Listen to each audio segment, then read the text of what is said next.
أعوذ بالله من الشيطان الرجيم بسم الله الرحمن الرحيم يا أيها الذين آمنوا لا تتخذوا بطانة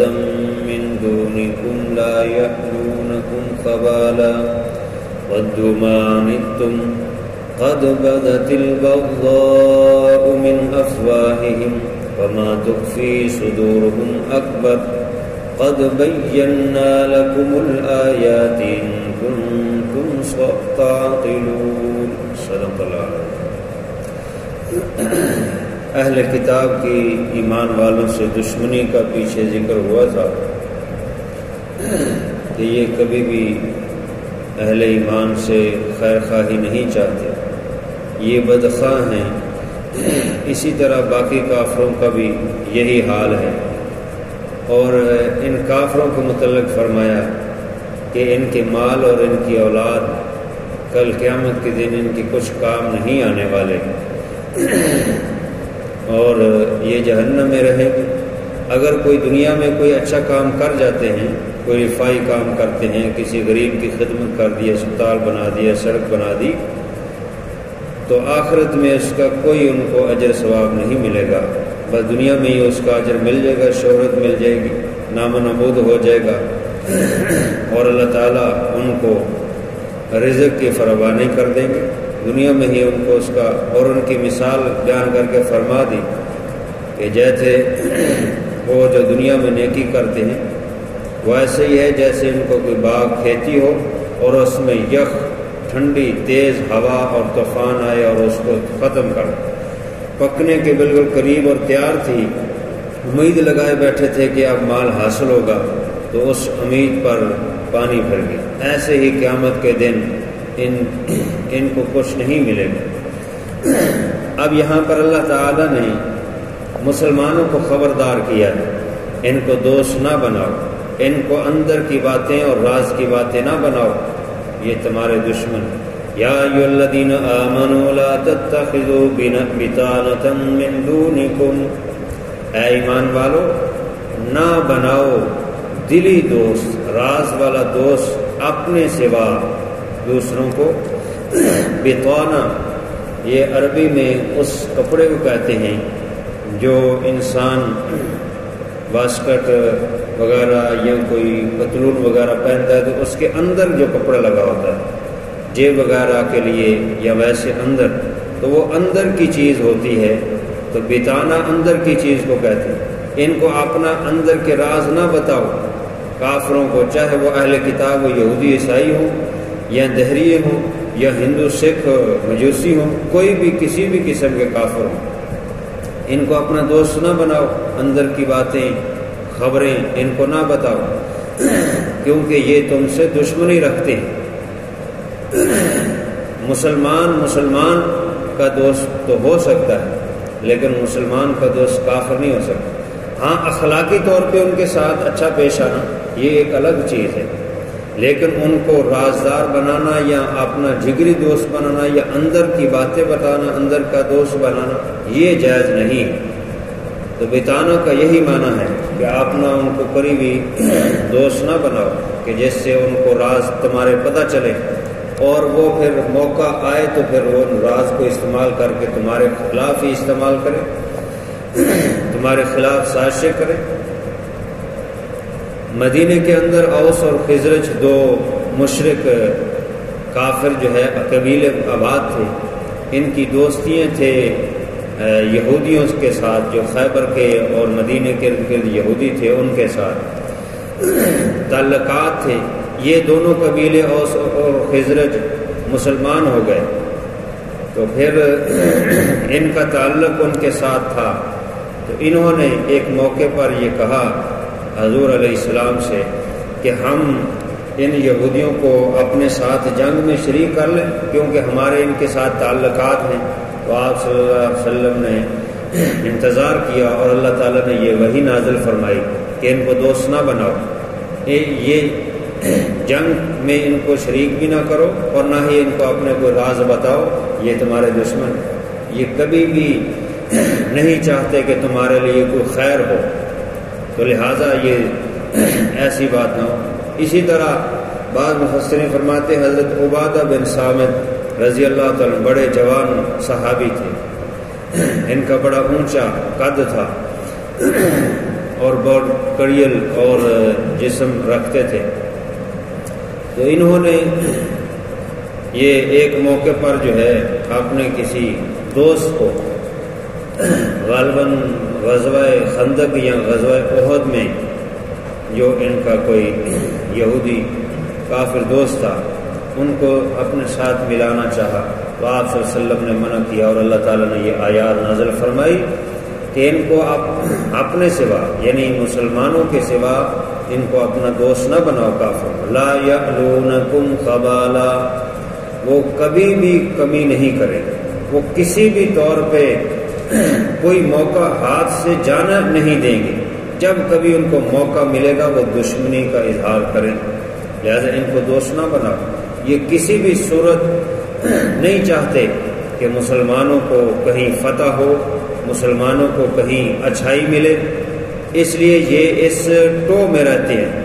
اس انتظار میں رہتے ہیں، اس موقع کو تلاش میں رہتے ہیں کہ کب موقع ملے اور مسلمانوں کے خلاف ہم استعمال کریں۔ وَدُّ مَا عَنِتُّمْ،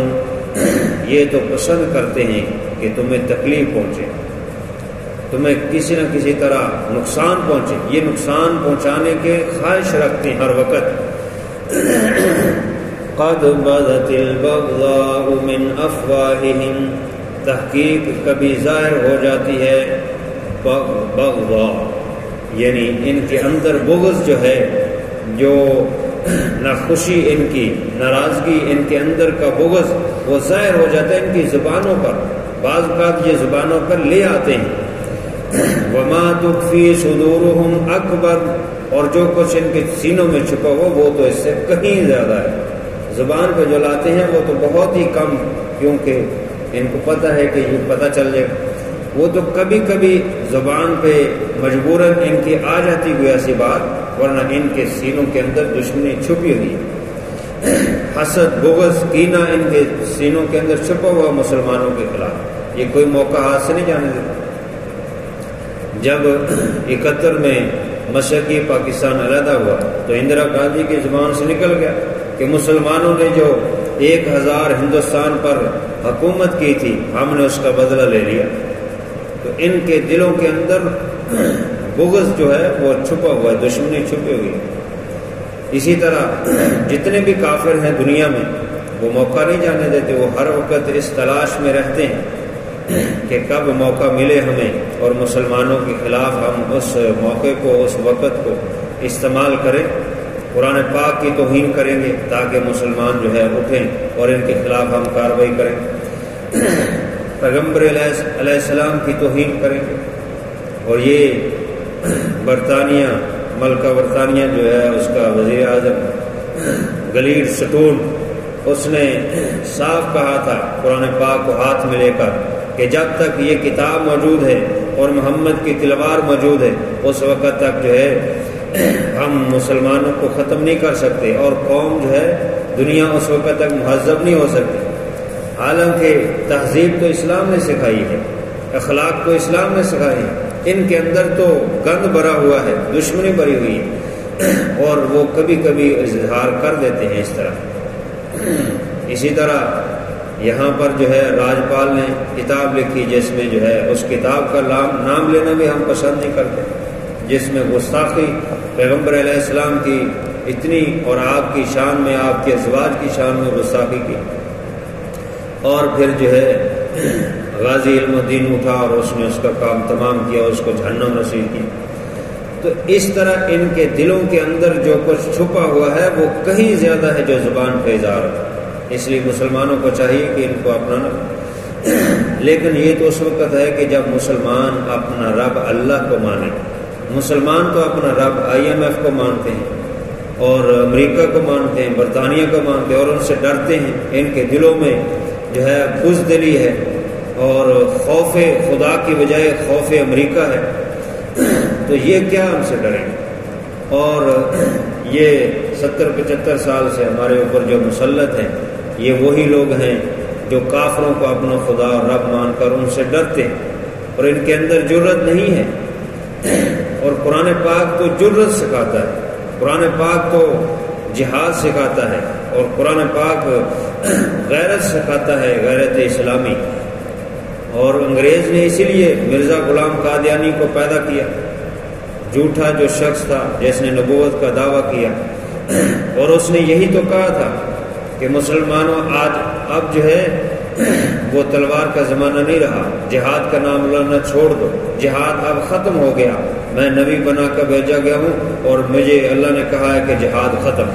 تاکہ مسلمان کافروں کے خلاف کوئی اقدام نہ کرے۔ یہ ان کی چال تھی، اللہ تعالیٰ نے ان کو ناکام کیا۔ اس طرح ان کافروں کے اندر، وہ کسی بھی قسم کے کافر ہوں، ان کے دلوں کے اندر، ان کے سینوں کے اندر چھپا ہوا جو بغض ہے وہ بہت زیادہ ہے، اور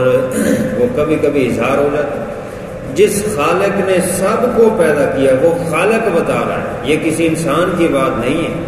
وہ اللہ بتا رہا ہے کہ ان کے دلوں کے اندر بغض ہے، یہ تمہارے لیے کوئی خیر خواہی نہیں چاہتے۔ اب اگر ہم اللہ تعالیٰ کی بات کو نہ مانیں تو پھر اللہ کو رب ہم کہاں مان رہے ہیں، اور ہم معاملات میں جو ہے وہ کافروں کو اپنا رازدان بنائیں۔ اس لیے امام ابو بکر جساس رحمۃ اللہ علیہ نے فرمایا، اسلامی حکومت میں کسی بھی کلیدی عہدے پر کافر کو جو ہے وہ لانا یہ جائز نہیں ہے، کوئی اسمبلی کا ممبر بنانا جائز نہیں، کافر کوئی بھی کافر ہو، یا اس کو کسی فوج میں یا کسی عدالت میں یا کسی اور عہدوں پر ان کی تعیناتی یہ اسلامی طور پہ جائز نہیں ہے، جمہوریت میں جائز ہے، اس لیے یہ ہو رہا ہے۔ یہی وجہ ہے کہ پھر ایسے لوگ سازشی اداروں کے اندر داخل ہو جاتے ہیں جو ملک کے خلاف اور اسلام کے خلاف سازشیں کرتے ہیں، اور اسلام کے خلاف ان کے اندر بغض ہے۔ تو بہرحال یہ قادیانی کتنے جو ہے وہ ہمارے اداروں کے اندر چھپے ہوئے ہیں، اور وہ اندر خفیہ جو ہے وہ کام کر رہے ہیں، اور ان کی کوشش ہے کسی نہ کسی طریقے ملک کو کمزور کیا جائے، کیونکہ ان کو 74 سے ان کو یہ تکلیف ہے کہ یہ ملک ختم ہو، کیونکہ اس ملک میں جو ہے یہ قانون بنا ہے جس میں واضح طور پہ یہ لکھ دیا گیا ہے کہ قادیانی کافر اقلیت ہے، لیکن قادیانی خود اپنے آپ کو کافر اقلیت ماننے کے لیے تیار نہیں۔ اقلیتوں کے حقوق ہیں، اسلام نے حقوق رکھے، حضور علیہ السلام نے تو یہاں تک فرمایا کہ جو ذمی ہے، ذمی اس کافر کہتے ہیں جو مسلمانوں کے ملک میں رہتے ہیں، جیسے ہمارا ملک ہے اور اس میں جتنے بھی کافر رہتے ہیں وہ ذمی کہلاتے ہیں، تو ذمی کافروں کی جان مال عزت اسی طرح محفوظ جیسے مسلمانوں کی محفوظ ہے۔ آپ صلی اللہ علیہ وسلم نے فرمایا جو ذمی پر ظلم کرے گا یا اس کی جان مال عزت کی حفاظت نہیں کرے گا، کل قیامت کے دن میں ذمی کا حمایتی بن کے مسلمان کے خلاف آؤں گا۔ تو اسلام نے تو اقلیتوں کے حقوق کی پاسداری کی ہے، لیکن یہ اپنے آپ کو اقلیت مانے، اسلام کے خلاف جو ہے کوئی حرزہ سزائی نہ کرے۔ جو اٹھتا ہے چوڑا مچوڑا ہنی، وہ اٹھ کے جو ہے قرآن پاک کی توہین کرتا ہے، وہ پیغمبر علیہ السلام کی توہین کرتا ہے، اور وہ جو ہے اسلام کے کسی نہ کسی شعار میں سے کسی کی جو ہے توہین شروع کر دیتا ہے۔ یہ وہ چیزیں ہیں جو ان کے اندر چھپی ہوئی کفر اور بغض ہے، جس کے بارے میں اللہ تعالیٰ فرما رہے ہیں کہ کبھی کبھی ان کی زبانوں پر یہ بغض آ جاتا ہے، اور جو ان کے سینوں میں چھپا ہوا وہ کہیں زیادہ ہے۔ قَدْ بَيَّنَّا لَكُمُ الْآيَاتِ، تحقیق بیان کیا ہے ہم نے تمہارے واسطے نشانیوں کو، کھول کے تمہارے لیے یہ ساری چیزیں رکھ دی ہیں کہ ان کی حقیقت کیا ہے۔ ان کنتم تعقلون، اگر تم عقل رکھتے ہو، تھوڑی عقل ہے تو پھر سمجھو، پھر عقل سے کام لو، پھر جو ہے اللہ کا خوف دل میں پیدا کرو، اللہ کے علاوہ غیر اللہ کا خوف نہ ہو۔ وہی قومیں کامیاب ہوتی ہیں جو کسی سے نہیں ڈرتی، اللہ کا خوف ہوتا ہے۔ جب اللہ کا خوف ہوگا اللہ کے حکموں کو نافذ کریں گے، اللہ کے حکموں کی پامالی نہیں ہونے دیں گے، اور وہی آخرت میں اور دنیا میں قومیں کامیاب ہوتی ہیں۔ جیسے صحابہ کرام نے عملی طور پہ اس کا نمونہ دکھایا، بڑی بڑی اپنے آپ کو اس وقت سپر طاقتیں کہنے والے، انہوں نے ان کو پاش پاش کر دیا، ان کے سامنے ٹکرا گئے، بے سر و سامانی کے عالم تھا لیکن اللہ کی مدد ساتھ۔ اور آج یہی ہے کہ ہمارے پاس سب کچھ ہے، فوج ہے، اسلحہ ہے، ایٹم ہے، طاقت ہے، سب کچھ ہے، لیکن پھر بھی بزدلی اس کا کوئی علاج نہیں۔ تو بزدلی ہو جائے جب خوف خدا نہ ہو تو پھر اس طرح ہی قومیں ذلیل ہوتی ہیں۔ بہرحال اللہ تعالیٰ فرماتے میں کھول کر تمہارے لیے یہ سب باتیں بیان کر دی ہیں، آپ عمل کرنا سمجھنا تمہارا کام ہے۔ اللہ تعالیٰ ہمیں عمل کی توفیق عطا فرمائے۔ الحمدللہ رب العالمین والعاقبۃ للمتقین والصلاۃ والسلام علی سید الرسل وخاتم الانبیاء والمرسلین۔ ربنا آتنا فی الدنیا حسنۃ وفی الآخرۃ حسنۃ وقنا عذاب النار۔ رب اغفر وارحم وانت خیر الراحمین۔ لا الہ الا انت سبحانک انی کنت من الظالمین۔ یا اللہ اپنی رحمت سے ہمارے حاضرین کو قبول فرما، جو کمی رہ گئی اپنے فضل سے معاف فرما، بیماروں کو شفا عطا فرما، غیرت اسلامی عطا فرما، قرآن و حدیث کی صحیح سمجھ عطا فرما کہ عمل کی توفیق عطا فرما۔ یا اللہ خاتمہ بالخیر فرما، یا اللہ خوف خدا دل میں پیدا فرما، گناہوں سے ہماری حفاظت فرما، جو خطائیں گناہ ہو گئے ہیں اپنی رحمت فضل سے یا اللہ معاف فرما، معافی کے طلبگار ہیں اپنی رحمت فرما۔ صلی اللہ تعالیٰ علی خیر خلق